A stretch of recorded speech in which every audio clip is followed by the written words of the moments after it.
This is a video in clinical medicine from the New England Journal of Medicine.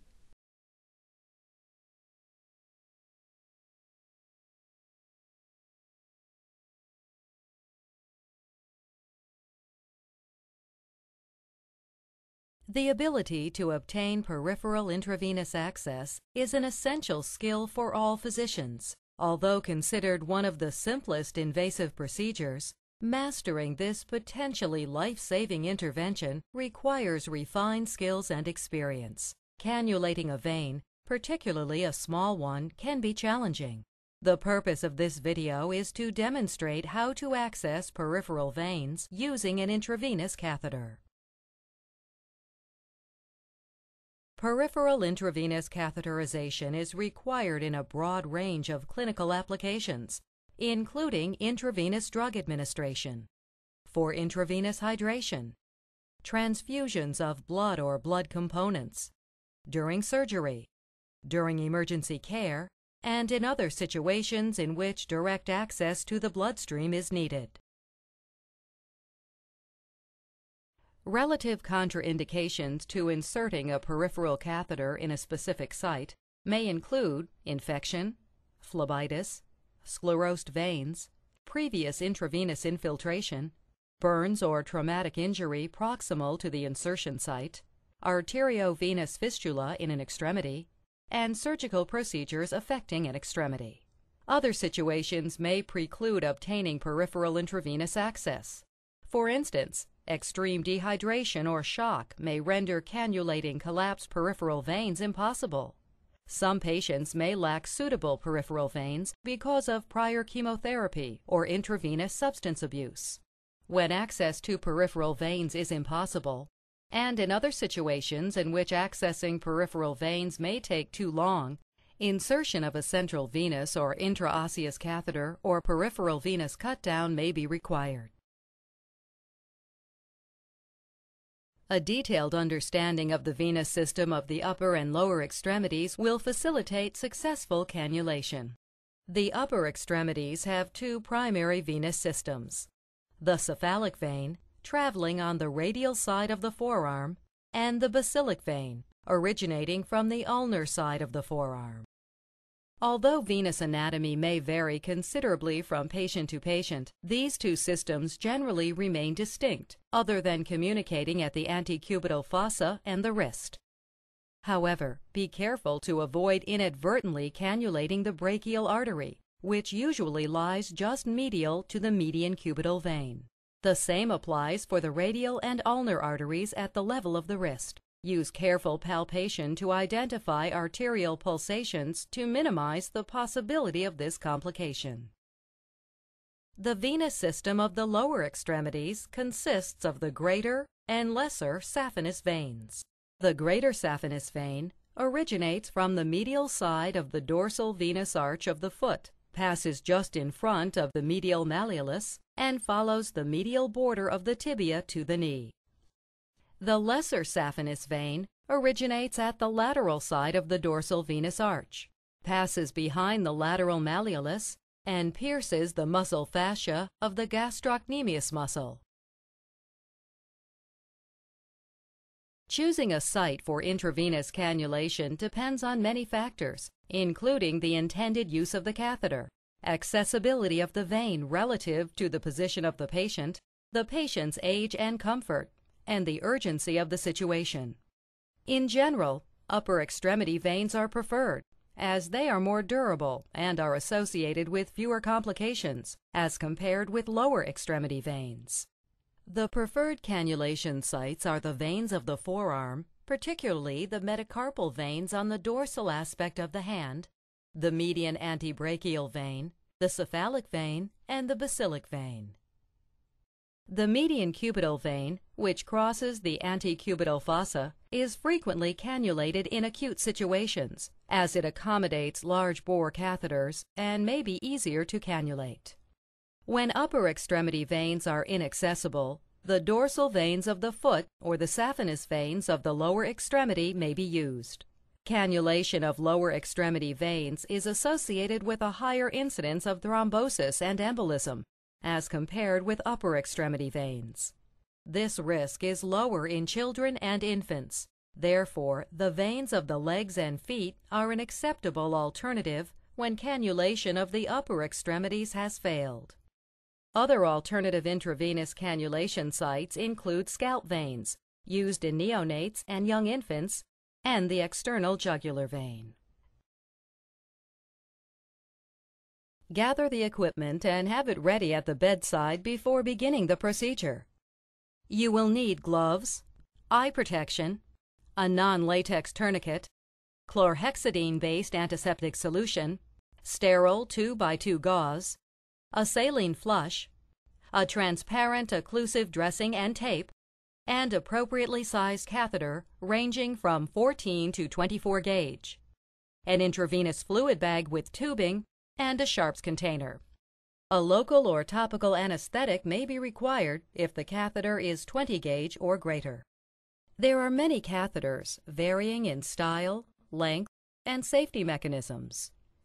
The two most common types of catheters are the over-the-needle catheter and the winged butterfly catheter. The butterfly catheter comes with attached tubing, whereas the over-the-needle catheter does not. For both catheters, the steel inner needle is removed, leaving only the plastic cannula in the vein. Different safety mechanisms have been developed to minimize the possibility of inadvertent needle sticks. Some catheters are equipped with a spring-activated retractable needle. Others have a protective clip that covers the needle as it is withdrawn from the plastic cannula.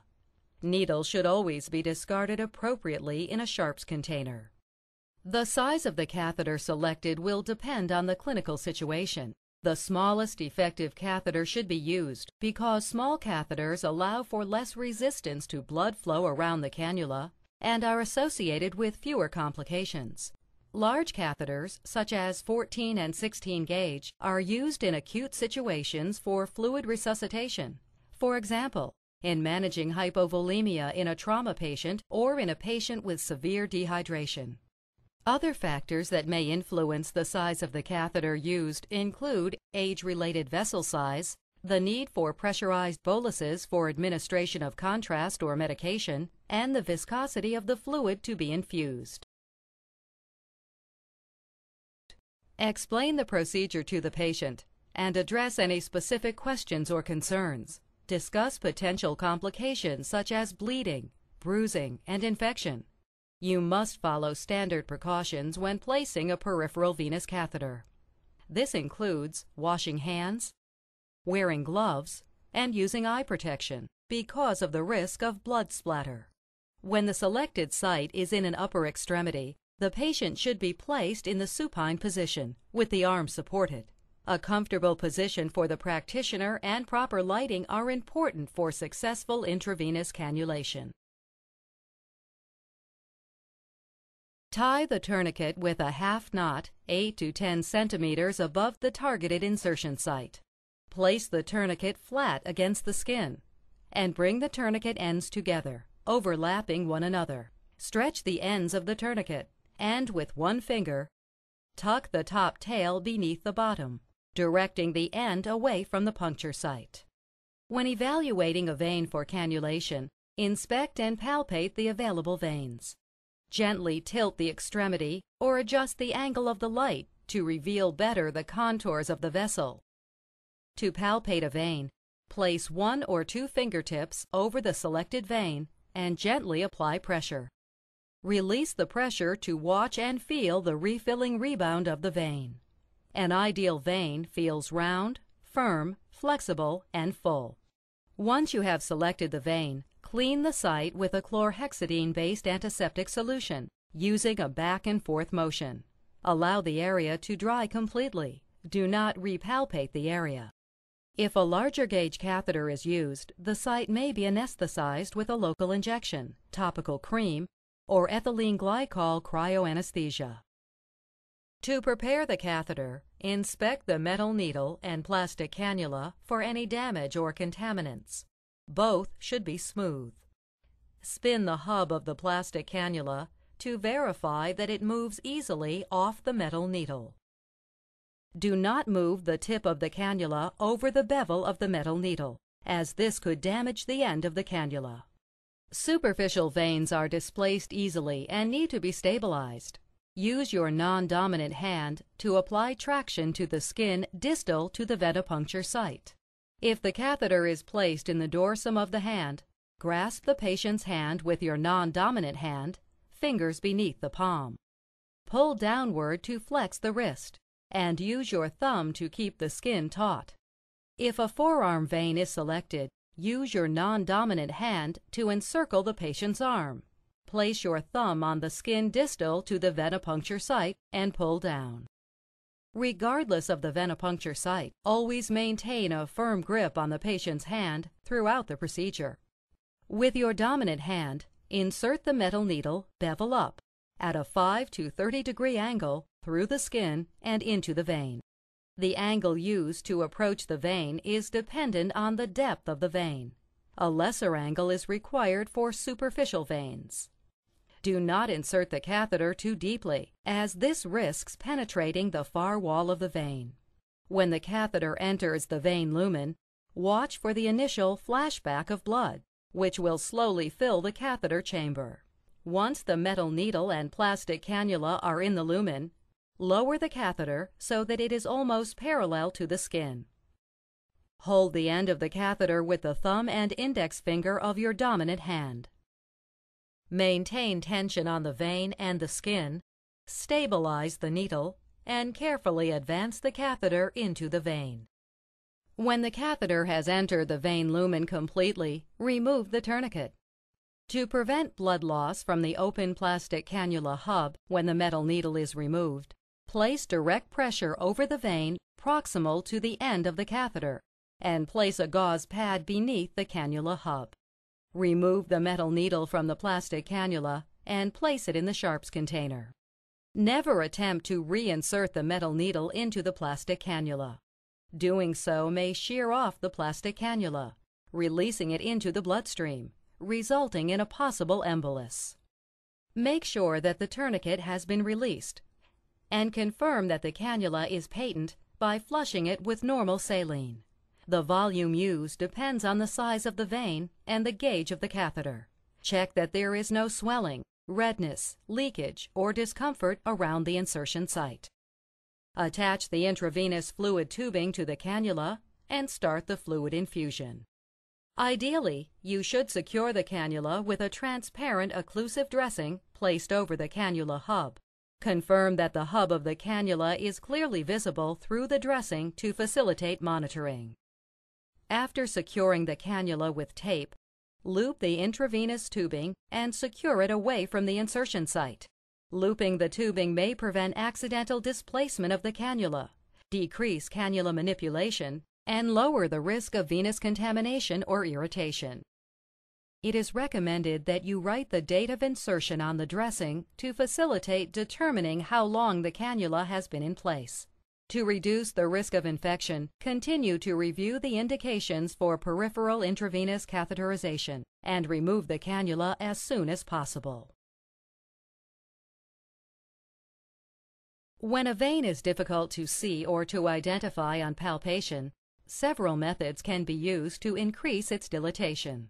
These include lowering the arm below heart level, gently tapping on the vein, instructing the patient to open and close his or her fist repeatedly, and applying a warm compress to the selected site for 3 to 5 minutes to increase vasodilatation.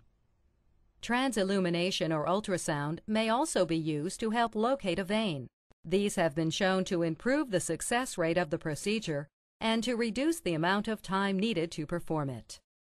Blood might flash back into the chamber if the tip of the needle has entered the lumen, but the cannula has not yet entered the vessel lumen itself. This problem can be avoided by reducing the angle of the catheter and advancing the needle a few more millimeters into the vein. A valve within the vein may prevent advancement of an inserted catheter. If this occurs, hold the cannula hub in place, remove the tourniquet, and connect the intravenous tubing to the cannula. Running fluid into the vein may open the valve and allow the cannula to be completely inserted.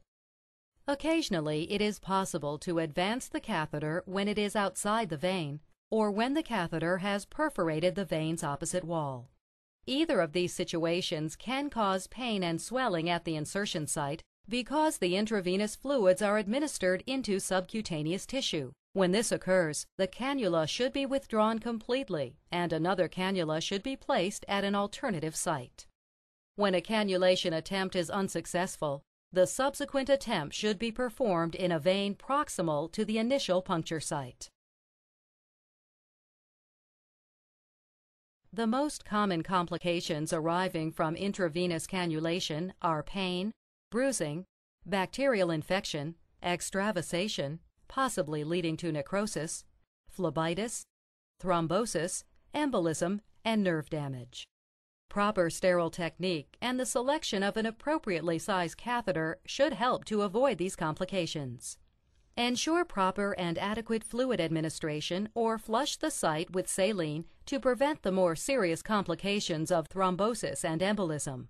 An attempt should also be made to prevent IV fluid bags from becoming empty, which may cause cannula obstruction from blood clots or the infusion of air. If fluid extravasation or thrombosis occurs, remove the cannula immediately and place a new line if needed. The chances of successful peripheral intravenous cannulation increase with meticulous attention to proper technique, the use of proper equipment, familiarity with anatomy, and a knowledge of a variety of approaches to accessing peripheral veins.